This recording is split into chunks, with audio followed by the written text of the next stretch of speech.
கோயில் சில எழுது அசஞ்சி வரும்போது உள் மனசு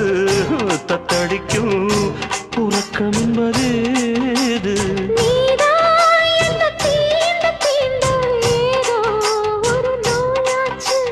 நான் தான்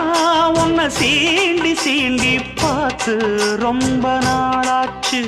கொஞ்சம் இடம் கொடுத்த பச்சை கொடி பிடிச்சா எத்தனையோ வித்தைகளை இப்பவே நீ காட்டிடுவே